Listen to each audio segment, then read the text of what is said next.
Okay, I want to talk for a second on how to make these cool little buttons that we have here. Um, because I know some people may be having some trouble with it. So let me go ahead and edit.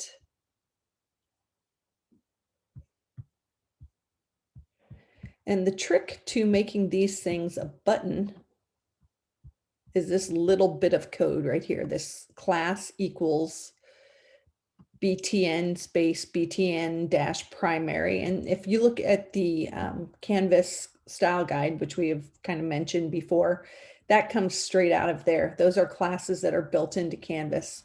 So we don't have to do anything funny, no funny business to make those work. So you can actually just copy that and paste it into your new button. Like say I'm going to make, I'm just going to copy that and get out of my code here.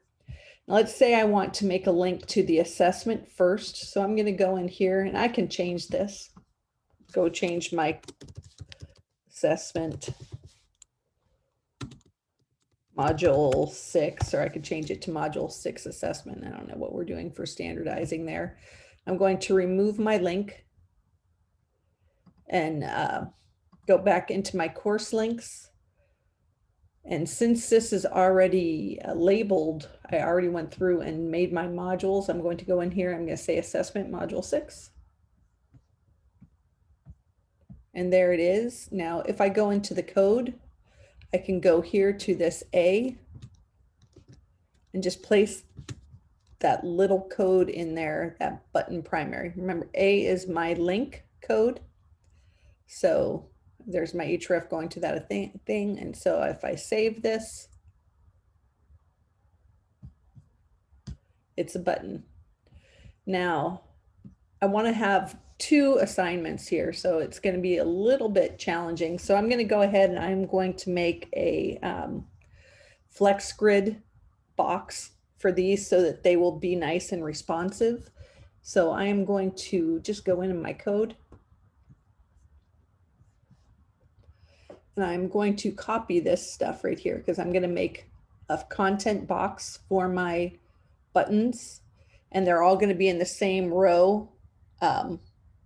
Interesting. See this right here, that direction right to left means that it's going backwards. So that this thing that I have here, I've reversed, which I can tell you about that in a different video, why that is as it is. But so I make a grid row and then I go in and I make a box that will be across the whole box or on small devices. But on large devices, it's only going to be 1/4 of the way across because remember, all of our columns have 12 rows. So I'm going to go ahead, I'm going to copy that. And I'm going to go down to the bottom to where my button is. And I know it's going to be after the complete the following tasks heading. That's where I want to put my box in there.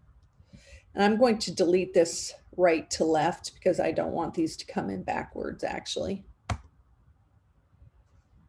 Now I've created this div, which I can put all the way at the end. I can close.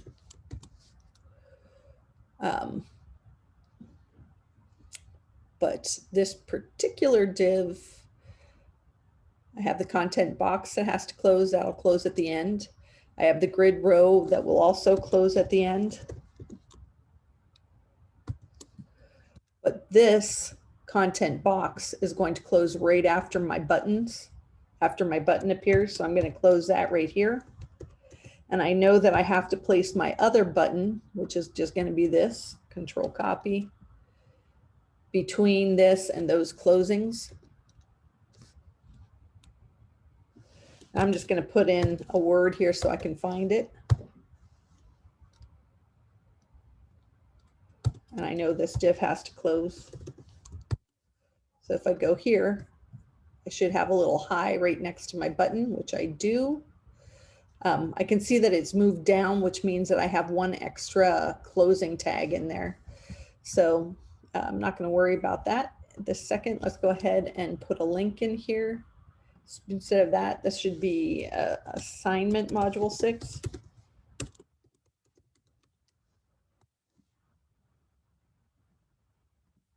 I'm going to go ahead and make a course link.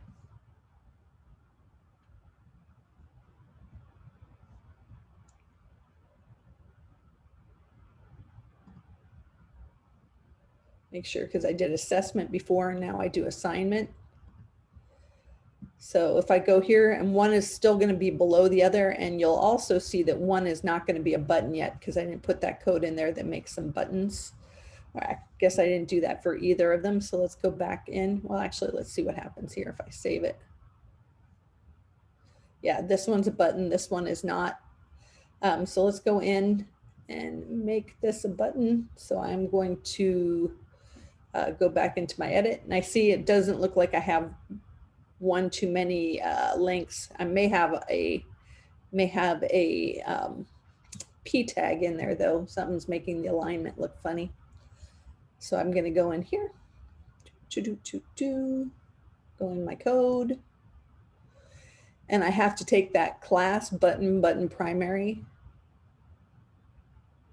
control copy. I'm going to put that down here in this link. Make sure I space. I'm not seeing any extra P tags or anything, so let's see how that looks when I save it.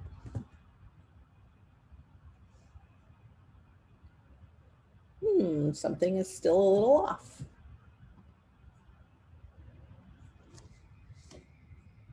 Let's take a look at the code.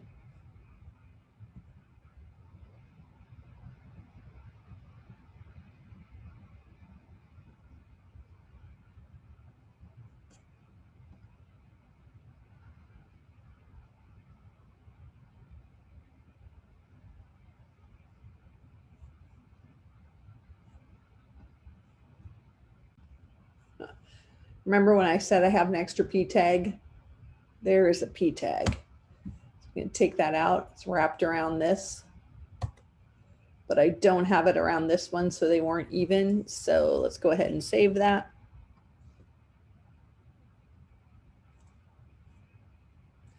And there we go. I have nice aligned buttons.